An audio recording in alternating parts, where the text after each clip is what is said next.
Welcome back to Stab the Dragon Productions. It's Thursday, September 21st, 2023.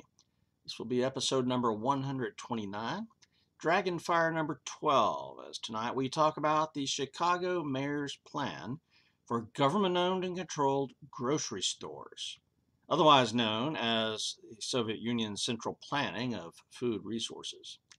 That's right, more tyrannical Marxist government is coming to one of America's formerly great cities.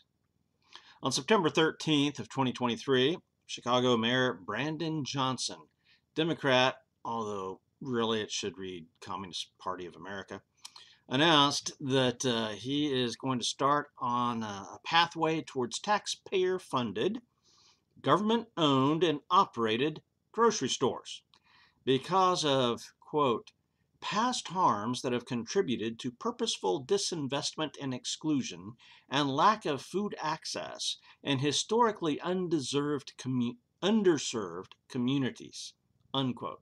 Now that quote is from the statement from the mayor's office. The city of Chicago, the quote continues, is reimagining the role government can play in our lives. That's a scary thought.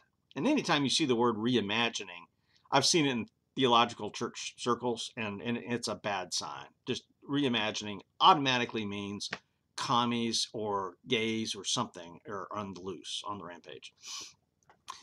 Reimagining the role government can play in our lives by exploring a public option for grocery stores via a municipally owned grocery store and market, said Amaya Pawar, Senior Advisor at Economic Security Project. Wow, that's a Marxist name if I ever heard it. Not dissimilar, the quote continues, not dissimilar from the way a library or postal service operates. Wow. If you like the postal service, there you go. You're going to love the grocery stores. Essentially, the mayor's document blames Walmart and Whole Foods for being racist and not wanting to invest in these parts of Chicago. However, if you go to other news sources, if you dig a little bit deeper, you'll find Walmart stating, and this is from the New York Post, September 18th of this year, 2023, quote, when the Post reached out to Walmart for comment, a company spokesperson pointed to the April press release, which said that collectively our Chicago stores have not been profitable since we opened the first one nearly 17 years ago. But you have to ask why these stores are not profitable. And if they haven't been profitable in 17 years and they're finally closing, and the mayor's complaining about that, there's certain basic economics that they are refusing to accept and acknowledge. So let's ask these harder questions. There may be several reasons for their lack of profitability. Granted, probably many reasons. But at least one big one is the crime problem. At least one of the stores was completely destroyed by looters from the neighborhood. Okay, you live in a neighborhood. Let's go tear up the only grocery store in our neighborhood. Yay! During the George Floyd riots of 2020, otherwise known as the Communist Revolution in America, I watched the video of that store getting destroyed. There's videos out there, yes there are. The ongoing shoplifting problems are a huge reason these stores are not profitable. And again, I've watched more than one video, and this is all across the country, not just Chicago. But I have watched the Chicago videos. The New York Post again says, according to the Chicago Police Department, thefts are up 25% to date, year over year. Robberies are up 11%. Now, if thefts are up 25% year over year, of course the stores aren't going to be profitable.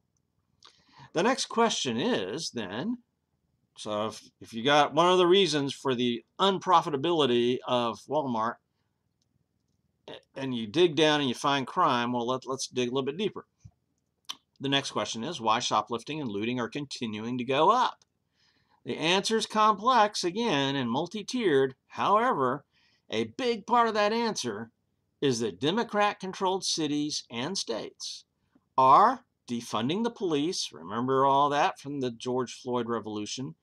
So there is less of a police presence and less protection, especially in the crime-prone districts. Now, of course, wealthier districts will still have more police presence because that's where the politicians live and their donors. You can't have crime in those areas, no siree. So again, even though it's a Dem-controlled city, Dem-controlled state, they structure the police presence to protect the wealthy and harm the poor. But also it's a policy with many of these cities and states to stop prosecuting petty theft, to raise the bar for grand larceny, felony, to $1,000 or above, and to simply dismiss criminal cases that are based on race or economic disadvantage. So a young ethnic minority person goes into a Walmart and steals food and gets apprehended, well, the order is release them. There you go. We're not going to prosecute. And even stores aren't going to prosecute because they realize it's a losing battle. If somebody does actually get arrested and charged with a crime and the charges go up, well, they're going to get dismissed. And that's happening across the board. If you are of a certain skin color, if you are in a certain demographic, financially, if you're stealing something that's below that felony level, then you just get to go home free. That's how it is. And so stores can't compete because essentially what the state is saying is the food is free, go in and take it. We're not gonna arrest you, we're not gonna charge you, we're not gonna prosecute you. There you go. So if you dismiss criminal cases like that, you get what you pay for, right? If you're dismissing criminal cases because of race, economic disadvantage, if you are making an effort at restoring equity to the system, again, that word equity. In other words, we have more crime because the government wants more crime. They want it. The government wants that. It's not that they're failing. They are succeeding in what they're planning on doing. See, a lot of commentators, a lot of the news and radio commentators or websites, podcasts, they'll say the government is failing at this and such. No, they are not failing. This is their plan. They're getting the results they want. So what is it that they want? What is this that they are accomplishing? Why would some in leftist government want more crime? Well, besides the bringing equity to the criminal justice system, right? So that's one goal. And restoring economic justice. Okay, the food is free for the taking, right? You can go in anywhere and steal whatever you want. So they call that equity in criminal justice and restoring economic justice, okay? Allowing some people, impoverished people, people of different ethnic varieties to shop for free because they deserve it, right? So this entire plan then furthers the agenda of the government. What is that agenda? It is a communist, Marxist, Democrat plan. The plan is to create as much chaos as possible so that people look to the state for security and protection, surrendering liberty in the process. Now, right now, the chaos is simply the majority of it is in the lower economic neighborhoods, right? That's why Walmart and Whole Foods are closing in Chicago. But the plan is to bring that and spread that out into white suburbia, right? And white suburbia is not strictly white. I mean, my neighbors are Hispanic and black, and we're in a decent neighborhood. I mean, so suburbs doesn't, I use the term white suburbia because that's how the Dems think. But in actuality, there's a lot of hardworking people of all kinds of different races in white suburbia, right? Because guess what? They have a strong work ethic. They save. They buy nice houses. They keep their property values up. I mean, decent people, doesn't matter what skin color you have, it's just decent people. That's who the government hates, especially if you're a successful conservative ethnic minority. Oh, the Dems hate that, right? So crime grows, and then people cry out for more protection. Big Brother comes to the rescue for a problem that Big Brother created. But the rich parts of town, where the politicians live, where the news media guys live, oh, chaos doesn't spread there. No, those are protected. So they're after the lower classes and the middle class. That's who they're after. Because the rich class, most of them are leftists anyway. All right, so besides bringing equity to the criminal justice system, they're seeking to bring this chaos so that people will then trust the government with more protection. But this particular plan by the Chicago mayor is particularly diabolical. He complains that the big grocery stores have created food deserts by pulling out. Notice the use of language here. The Dems are masterful at communicating. The Dems have an A+ in how to twist and distort and use language. Right? Now, they redefine words all the time. Conservatives, we're so behind, it's pathetic. But these food deserts, the big companies are pulling out, right? So now the state, Big Brother, will rescue the citizens by bringing in city-owned grocery stores that operate as well as the post office. Now, I've got several friends who've worked in the post office, and good people, and they try hard. But the beast of the post office is just inefficient. You should hear some of the stories my buddies at the post office have told me through the years. And so grocery stores, just like the post office, wow, I feel more safe already. I'm less hungry. I'm more energetic. In other words, people who live in government-owned or subsidized housing, who get welfare and have the EBT card from the government, can now shop at government-owned and subsidized grocery stores that are funded by wealthier taxpayers. From each according to his ability, to each according to his need. That's the plan, right? That's a quote from Karl Marx in the 1800s, the founder of communism. But what does it mean when someone is forced to surrender the rewards of their labor to the government so they can mismanage most of it and then redistribute the remainder to those who do not work? That is compulsory generosity. That is enforced compassion. Right? That is mandated virtue of generosity. Or is it slavery? This is Marxism, pure and simple. Will this stop the shoplifting, the flash mobs, those who ransack stores and commit these riots that utterly destroy stores? Oh yes, of course. The people will respect the stores because the stores are now people-owned. These stores will be non-racist. They are on the people's side. I think this will solve the crime problem immediately. Now they'll have a source for equitable food, so why steal? The food desert will be replaced by desserts for all. The cost will be minimal as the food is subsidized by the middle class. More food equals less crime, obviously. And just think of the sheer efficiency of it all. Government workers will automatically know how to manage grocery stores safely. There's not going to be any bad food sold. No.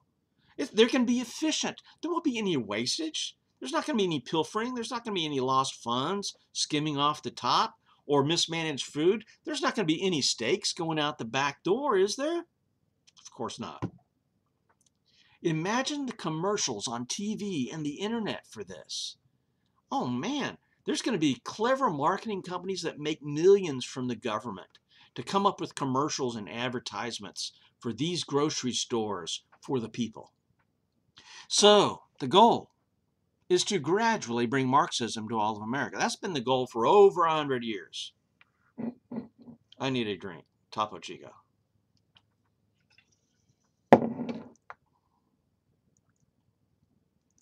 So it's been a gradual goal for over 100 years to bring Marxism to America.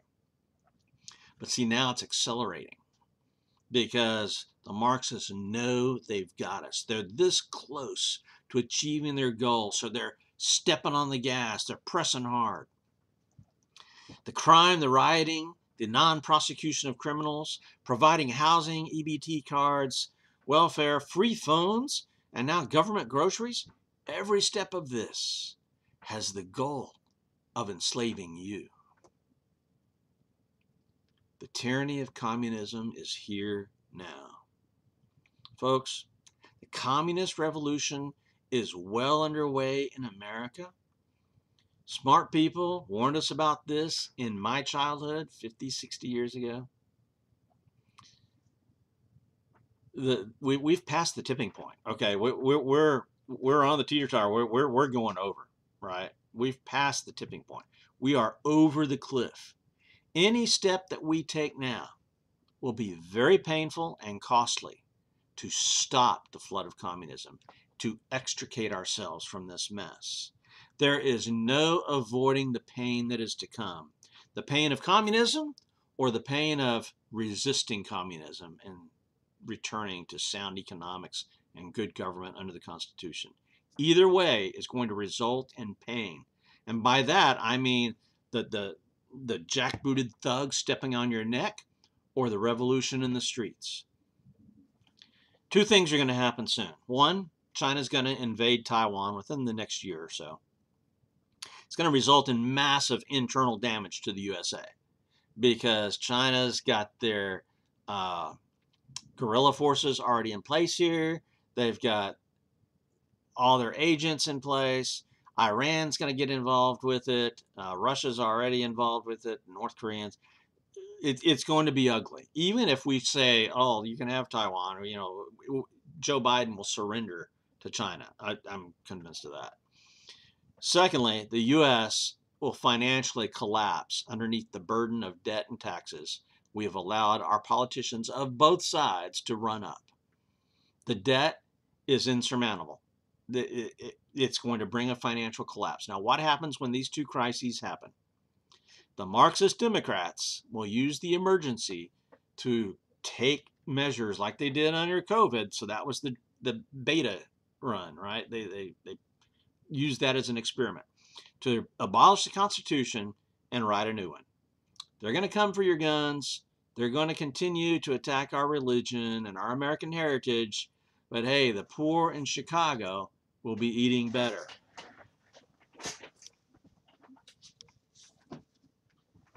Here's a couple of books everybody needs to be reading.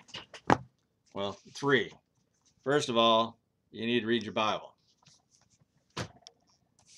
Second of all, 1984. I don't know if you can see that or not.